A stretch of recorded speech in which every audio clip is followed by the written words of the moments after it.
Calaroga Shark Media.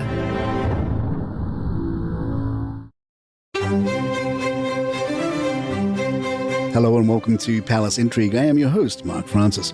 Meghan Markle wrapped up February with a leisurely ski vacation, joined by Pilates Platinum founder Heather Dorak and Kelly McKee-Zajafin, co-founder of Alliance of Mums. Dorak took to Instagram on Thursday to share snapshots of their snowy getaway, including a picture of the group bundled up in winter gear against a backdrop of snow-laden mountains. Wow, what a perfect trip. My heart is so full. The kids conquered the slopes during the day, and at night, the adults were lost in deep laughter. Feeling incredibly blessed with such amazing friends, Dorak expressed in her caption, which also featured more photos of her with her family. Zajafin echoed the sentiments on her Instagram, expressing her deep appreciation for the trip, writing, "What an adventure. Thank you doesn't even cover how full my heart feels after this journey. The joy of family moments, new experiences, and the laughter shared made this trip unforgettable. Here's to future adventures with friends who are like family, cherishing every day."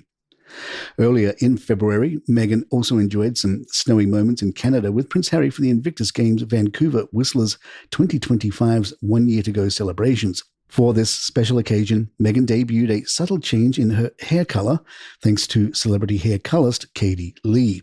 Lee shared details of Meghan's new chocolate chestnut brunette hair color on Instagram, highlighting the blend of red and golden tones that not only enhances the skin's natural glow in winter, but also adds an extraordinary shine to the hair.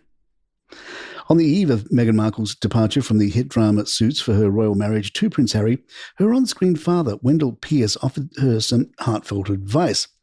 Portraying Robert Zane, the father of Meghan's character Rachel Zane, Pierce shared a poignant moment with Meghan on her last day of filming. "It was the last night of working and I said, 'Meghan, your life is going to change and you're going to be in a bubble.'" Pierce recounted the advice he gave, emphasizing the drastic shift Meghan's life was about to take. He continued offering her unwavering support, but just always remember, no matter what, I'm your friend. You have lots of friends. Pierce has stood by Meghan, reinforcing his support in a recent interview with Chris Wallace, saying, "We're always thinking about you. We'll always be there for you. And no matter where you are, always know you have a friend in me." In the news.co.au, the always entertaining Diana Elsa writes, "Whoever knew a slump could look so damn good?" In recent days, the paparazzi of Los Angeles has been out and about doing the important service journalism of photographing Meghan, the Duchess of Sussex, exiting and clambering back aboard hulking great black SUVs. Elsa took a close look at Meghan's itinerary from a recent wave of paparazzi. Meghan made the 2-hour drive from her Montecito home to dine at 2 restaurants known for attracting celebrities within the span of half a day, both of which were snappers, with her having changed outfits in between meals. The Duchess' willingness to brave the lenses of the city's infamous Paps twice in one day to be seen ordering $68 plates of Chilean sea bass begs the question, just why was Meghan doing all this conspicuous Hollywood power lunching? One of the late Queen's trusty fallback lines when meeting one of the unwashed masses was, "And what do you do?" It's a question that is just as applicable here because what is Meghan doing? Last year, the Sussexes and their great audio dreams were given the old heave-ho by Spotify, but earlier this month came the news that the Duchess of Sussex had signed with podcasting company Lemonada Media. Who? Every single person outside of the entertainment industry asked. So come full circle, Meghan's big day out of high-end eateries and dressing on the side requests. Her outfits were fashion perfection, her smile wide, her dining companions suitably noteworthy names. The woman is good at this. Damn good at this. Palace Intrigue will be right back.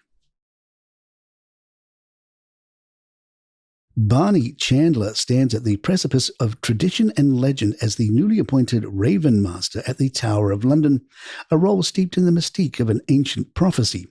Entrusted with the care of the Tower's iconic ravens, Chandler, a 56-year-old former Royal Marine, embodies the custodian of a legend that dictates the fate of the Kingdom of England itself. The Tower of London, with its deep roots stretching back to the 11th century, has been a fortress, a royal palace, and a prison. It's here that Chandler, in his role, ensures the presence of at least 6 ravens at all times, a tradition said to be mandated by King Charles II in the 17th century, after he was warned of the dire consequences their absence could bring. Legend has it the crown and country will fall if the Tower of London's 6 resident ravens ever leave. We take that responsibility very seriously, Chandler asserts, and now that I'm Raven Master, that's the extra responsibility on my shoulders. Chandler's appointment adds him to the distinguished ranks of the yeoman warders, or beefeaters, a corps of military veterans who have served the tower since the 15th century. This role is not just about maintaining the health and welfare of the ravens, it's about preserving a piece of living history. The Raven Master and his team of 4 beefeaters care for 7 ravens, the requisite 6 plus 1 spare, ensuring that the legend continues unchallenged. The tower's ravens, Jubilee, Harris, Poppy, Georgie, Edgar, Bronwyn, and the coronation-named Rex, are not just birds but symbols of the continuity of the realm. Chandler's duties involve feeding them a diet of raw meat with the occasional treat, maintaining their enclosures, and ensuring they remain healthy and present within the tower's walls. They're carrion birds, Chandler notes, detailing their dietary habits and the care he provides to these intelligent and sometimes mischievous creatures. In stepping into his role, Chandler brings a wealth of experience from his 24 years in the Royal Marines, complemented by specialized bird handling courses. Yet he acknowledges that no amount of formal training can substitute for the hands-on experience of working within the tower's ravens. You never know what they're going to do, he says, reflecting on the unpredictable nature of his charges and the unique challenges they present. Chandler's fascination with the ravens, creatures as smart as 7-year-old children and teeming with personality, underscores the singular nature of his position. As the Tower of London continues to draw millions of visitors each year, fascinated by its history and the allure of the crown jewels, the ravens remain a living link to the past, protected and cared for by Chandler and his team. In embracing his role as Raven Master, Chandler not only safeguards a piece of British law, but also contributes to the ongoing story of the Tower of London, a story as rich and complex as the nation itself.